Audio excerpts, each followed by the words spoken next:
Hello everyone and welcome back to my channel, and if you're new here, thank you for joining me. I'm Katie and we've got a scrawler box, yay! So, the first thing I noticed before even opening the box is the new design. I like it, and before opening it I'm thinking maybe we can have more materials in there. But as you've seen on screen, I'm already opening it and I'll just go through what's in there. We've got the Faber-Castell Pitt Artist pens, and that's in S, F, M and B, all different nibs there. The Uniball Signo Broad Gel Roller Pen, a custom scrawlrbox Viking pencil in 4B, Culture Hustle Gold Dazzle Biodegradable Glitter, a Stick-It glue pen, a back pocket sketch pad plus 2 craft sheets of paper to work on, and this month's challenge is something out of nothing. The featured artist is Rob Draper, and you will have been able to have seen his Instagram and website when I held the card up. So we are on the swatching, and I've used these pens many a time before, and I'm surprised that scrawlrbox has put more liner pens in the box, but that's okay, I can live with that. I do use these, but I do have quite a lot at the moment. You have a brush nib, which is very useful, and then 3 different nib sizes ranging from small, fine and medium. The Uniball Signo Broad Gel Rollerball pen is very much a staple with what I work with, and again we've had a few of these in the past with scrawlrbox. The pencil is a pencil. The glue pen took a while to get going, so if any of you guys have got the scrawlrbox and you're wondering why the glue won't come out, the safety cap is lodged in the actual dispensing part, so just be aware of that. And what else have we got? We have the sketchbook, which is kind of nice. I might use that for swatches, and the brown craft paper. So this month's challenge is something out of nothing, and well, I was thinking a little while with this, and I was getting a bit literal with the thinking, and I was doing something out of nothing and then nothing out of something, and I got quite confused, so I went and did a dragon instead, and I decided to base this dragon on a magician or an illusionist who makes something out of nothing with his magic tricks. How does that sound, eh? I thought that was a pretty good idea. The black Pitt pens are perfect for adding details, for example on the magician's hat. He's not a magician unless he's got a magician's hat. And the brush one was just absolutely lovely to do all of the major outlining. I must admit though, the craft paper and the Pitt pens are a bit of a strange combination, because the surface of the craft paper is quite toothy, and it doesn't take long for the nibs on these things to wear away before the ink runs out. I don't know if that's just me and my heavy-handedness. Let me know in the comments if you've experienced your pens sort of running out quite quickly depending on the paper.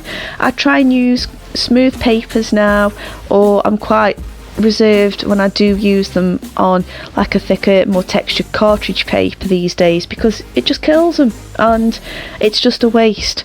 But let me know. Luckily, scrawlrbox being scrawlrbox has only provided 2 pieces as a main sheet to work on. However, I do quite like the fact we've got a little book. I might use that as the swatching for the rest of the year. Let me know if that's a good idea. Obviously certain materials won't work in the sketch pad, but I think that might be a nice way to demonstrate a year's worth of swatches. So you might have noticed as well upon opening the box, they've had a bit of a change with the logo as well as what they're presenting the box in. I do believe they're taking a bit more of a greener stamp with everything, and for every box made they're planting a tree, so I'm kind of liking that. They had recently sent a survey round, and one of my viewers did point out that I should check my emails to do it, and they did a survey of what you want and what you don't want in your in your scrawlrboxes. So hopefully they're going to start taking on board people's feedback and start making a few changes. Obviously it's probably going to be a gradual process, however I am liking the environmental awareness one, so thumbs up there, ScrawlRBOX. I'm pretty pleased with that. Anyway, let's get back to the dragon. So I am using the different nib sizes just to get them details in.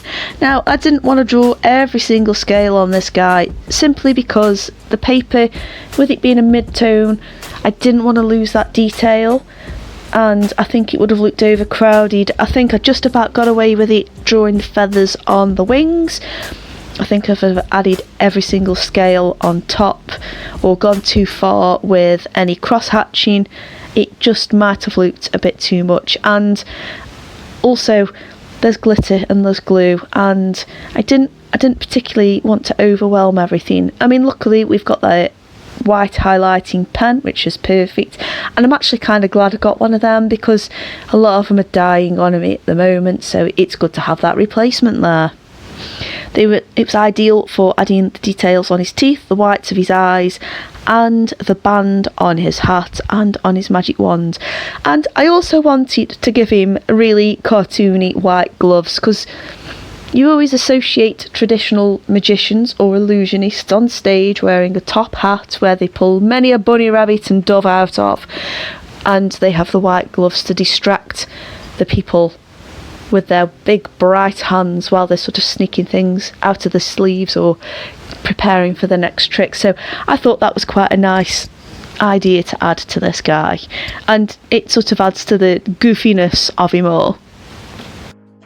I actually quite like his expression. He's sort of come across as a bit of a beginner magician, maybe when he was not long hatched out of his egg and his parent dragons were like, what are we going to get him for his birthday? And they went and bought him a magic kit, and he absolutely loves it, and maybe he didn't progress from the magic kit level of, well, magic, and so he's just forever stuck performing, being a magician dragon, and he hasn't really got any magic. He's just got quite good sleight of hand. I think that can be his backstory. If you can think of a name for this dragon, that'd be great. I'm not really sure what to call him, to be honest, but yeah, I just really like how goofy he looks, and yeah, he just loves doing his magic tricks. He's fine with it. He's cool. So I'm just going over some of the areas where perhaps I was a little bit trigger happy with the white pen, and I've also added a bit of tonal detail using the pencil, because why not? The background, I am just penciling in some doves and some rabbit shapes to go over with that glitter, and I'm going to add some twinkly stars there too. Now the glue pen, I have strange mixed feelings about it, because all in all I think it could be quite useful, but the actual glue itself comes out really raised, and when you try and smush it around to cover a larger area, it was just quite pasty. I didn't like it. The texture wasn't quite gluey enough. So yeah, and then I did try and do outlines, and I have used similar things to these before, so it's not as if I'm not capable of it, but I found it really hard to get a consistent line out of it. So I don't know, with the cap, when I opened it and there was that little paper seal stuck in the lid rather than over the actual barrel of glue, I wonder if it's just dried out a little bit. I'm not really sure, but I did find it quite hard. I could do it, but it was harder than it needed to be, I reckon, so I'm not too sure. But to be honest, I'm probably not going to replace this when it's run out, so I'm okay with that. So as you can see, the rabbit outline was okay, but like the solid bird shapes I tried to add were just awful. Just couldn't do it, so they don't look amazing, but I'm not letting it ruin the overall look. I also added some glitter to the end of his tail and just added a little bit extra for the twinkly stars. Now, as far as glitter goes, I am loving the fact it's biodegradable. However, glitter's glitter. and you're probably going to see this glitter on quite a lot of future videos. And yes, it's the herpes of art materials, isn't it? It just spreads and gets everywhere.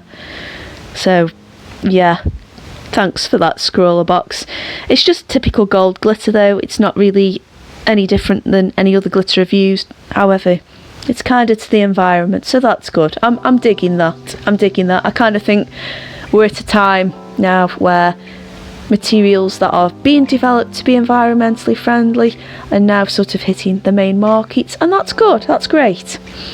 Anyway, I just want to say a massive thank you for watching, and I hope you've enjoyed this month's ScrawlrBox unboxing and creating.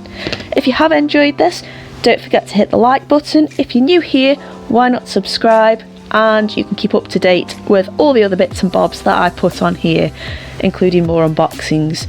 Anyway, thank you so much for watching, and I'll see you on the next video. Bye!